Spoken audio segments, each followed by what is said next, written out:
வணக்கம், welcome to the channel recipes desk.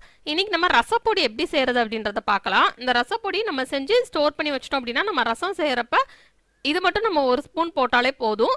வேற எதுவுமே இதில் சேர்க்க தேவையில்லை. ரசம் வந்து அந்த டேஸ்ட்டும் நல்லா இருக்கும், இந்த ஸ்மெல்லும் ரொம்பவே நல்லா இருக்கும்.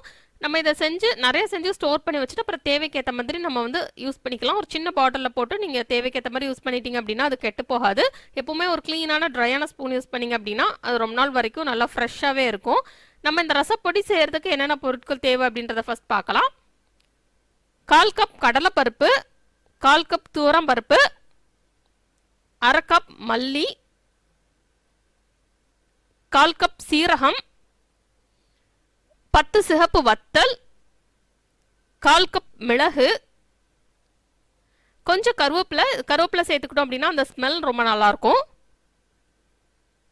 ஃபர்ஸ்ட் நம்ம ஒரு கடாய் எடுத்துக்கலாம். கடாய் எடுத்துட்டு நம்ம ட்ரை ஃப்ரை பண்ண போகிறோம். ஃபர்ஸ்ட் இதில் மல்லி சேர்த்துக்கலாம். சேர்த்துட்டு இதை நல்லா லோ ஃப்ளேமில் வச்சு தான் ஃப்ரை பண்ணணும். இது செய்கிறதுக்கு கொஞ்சம் டைம் எடுக்கும். எல்லாமே நம்ம லோ ஃப்ளேமில் வச்சு தான் நம்ம ஃப்ரை பண்ண போகிறோம். ஹை ஃப்ளேமில் வச்சா டக்குன்னு அது கலர் சேஞ்ச் ஆகும், ஆனால் அந்த டேஸ்ட்லாம் நல்லாவே இருக்காது. அதனால் நல்லா லோ ஃப்ளேமில் வச்சு நம்ம ஃப்ரை பண்ணிக்கலாம். இந்த மாதிரி நம்ம டைம் இருக்கப்போ ப்ரிப்பேர் பண்ணி வச்சிட்டோம் அப்படின்னா நமக்கு ரசம்லாம் செய்கிறப்ப ரொம்ப ஈஸியாக இருக்கும். ரொம்ப குயிக்காக நம்ம ப்ரிப்பேர் பண்ணிடலாம். ஃபஸ்ட்டு நம்ம இதை ஃப்ரை பண்ணிடலாம். நல்லா ஒரு கலர் சேஞ்ச் வரட்டும், அது வரைக்கும் நம்ம இதை ஃப்ரை பண்ணிக்கலாம். இப்போ பார்த்திங்கன்னா எல்லாமே கலர் சேஞ்ச் ஆக ஆரம்பிச்சிருச்சு. இப்போ இதை நம்ம தனியாக ஒரு பிளேட்டில் எடுத்து வச்சிடலாம். ஒவ்வொன்றுத்துக்கும் ஃப்ரையிங் டைம் வந்து டிஃப்ரெண்ட்டாக இருக்கிறதுனால நம்ம எல்லாத்தையுமே மொத்தமாக சேர்த்து ஃப்ரை பண்ணக்கூடாது, தனித்தனியாக ஃப்ரை பண்ணிக்கலாம். மல்லி வந்து கொஞ்சம் ஃப்ரை ஆக டைம் ஆகும். இது கடலைப்பருப்பு துவரம் பருப்பு வந்து ரெண்டும் சேர்த்து போட்டே நம்ம ஃப்ரை பண்ணிடலாம். மற்றதெல்லாம் நம்ம தனித்தனியாக தான் ஃப்ரை பண்ணணும். இதுவும் நல்லா லோ ஃப்ளேமில் வச்சு பருப்பு லேசாக செவக்கட்டும், அது வரைக்கும் நம்ம இதை ஃப்ரை பண்ணிடலாம்.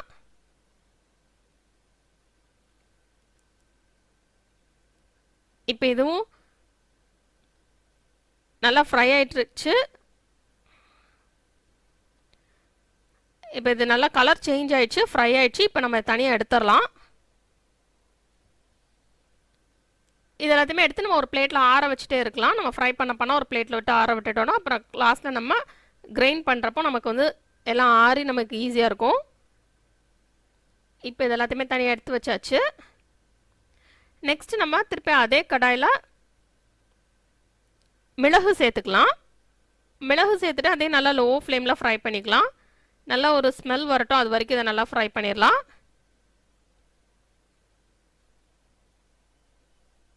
இதுவும் நல்லா ஃப்ரை ஆனதுக்கப்புறம் நம்ம திருப்பி அதே பிளேட்டில் எடுத்து ஆற விட்டலாம்.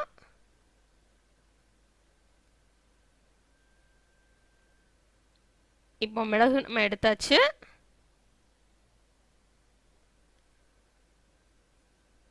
இப்போ நான் பிளேட்டில் ஆற வச்சுட்டேன். நெக்ஸ்ட் இதில் நம்ம சீரகம் சேர்த்துடலாம். சேர்த்துட்டு அதையும் நம்ம லோ ஃப்ளேமில் வச்சு ஃப்ரை பண்ணிக்கலாம். லேசாக இதில் கலர் சேஞ்ச் வரட்டும், அது வரைக்கும் ஃப்ரை பண்ணிக்கலாம். இதுவும் ஃப்ரை ஆனதுக்கப்புறம் நம்ம தனியாக ஒரு பிளேட்டில் எடுத்து ஆற விட்டலாம். இதே மாதிரி நம்ம ரசப்பொடி மாதிரி நம்ம எல்லாமே வீட்டில் செஞ்சு வச்சிட்டோம் அப்படின்னா நமக்கு தேவைப்படுறப்போ யூஸ் பண்ணுறதுக்கு ரொம்பவே ஈஸியாக இருக்கும். இப்போ இதை நான் திருப்பி பிளேட்டில் எடுக்க போகிறேன். இதே மாதிரி சாம்பார் பொடி எப்படி செய்கிறது, கரம் மசாலா பொடி எப்படி செய்கிறது, புளிக்குழம்பு பொடி எப்படி செய்கிறது அப்படின்னு தெரிஞ்சுக்கணும் அப்படின்னா கீழே டிஸ்கிரிப்ஷன் பாக்ஸில் லிங்க் கொடுக்குறேன், நீங்கள் பார்த்து தெரிஞ்சுக்கோங்க. எல்லாமே நம்ம செஞ்சு ஸ்டோர் பண்ணி வச்சிட்டோம் அப்படின்னா நமக்கு தேவைக்கேற்ற மாதிரி நம்ம யூஸ் பண்ணிக்கலாம். இப்போ நம்ம கருவேப்பிலை சேர்த்துக்கலாம். சேர்த்துட்டு அதே ஃப்ரை பண்ணிக்கலாம். அதில் தண்ணி எதுவுமே இருக்கக்கூடாது, ஏன்னா தண்ணி இருந்ததுன்னா சீக்கிரமாக கெட்டு போயிடும். அதனால் நல்லா வாஷ் பண்ணி ட்ரை பண்ண வச்சுட்டு அதுக்கப்புறம் நம்ம கருவேப்பிலை இந்த மாதிரி ஃப்ரை பண்ணிக்கலாம். நல்லா கருவேப்பிலை மொறுமொறுன்னு ஆகட்டும். இது வந்து கண்டிப்பாக போடணுன்ட்டுல, ஆனால் கருவேப்பிலை போடுறப்போ அந்த ஸ்மெல் வந்து கூட கொஞ்சம் நல்லாயிருக்கும். எக்ஸ்ட்ரா ஃப்ளேவருக்காக நம்ம இதை ஆட் பண்ணுறோம். இப்போ இதையும் சேர்த்தாச்சு. இப்போ இது எல்லாத்தையுமே நம்ம ஆற விட போகிறோம். இதெல்லாமே ஆறிட்டு இருக்கட்டும். கடைசியாக நம்ம வந்து வத்தல் சேர்த்துடலாம். வத்தல் சேர்த்து அதையும் நம்ம லோ ஃப்ளேமில் வச்சு ஃப்ரை பண்ணிக்கலாம். இப்போ இதுவும் நல்லா ஃப்ரை ஆயிடுச்சு. நல்லா அதில் ஒரு கலர் சேஞ்ச் வரட்டும், அது வரைக்கும் நம்ம இதை ஃப்ரை பண்ணிக்கலாம். இப்போ எல்லாமே ஃப்ரை ஆயிடுச்சு. இப்போ எல்லாத்தையுமே நான் அந்த பிளேட்டில் ட்ரான்ஸ்ஃபர் பண்ணிட்டேன். இப்போ எல்லாமே நல்லா ஆறட்டும்.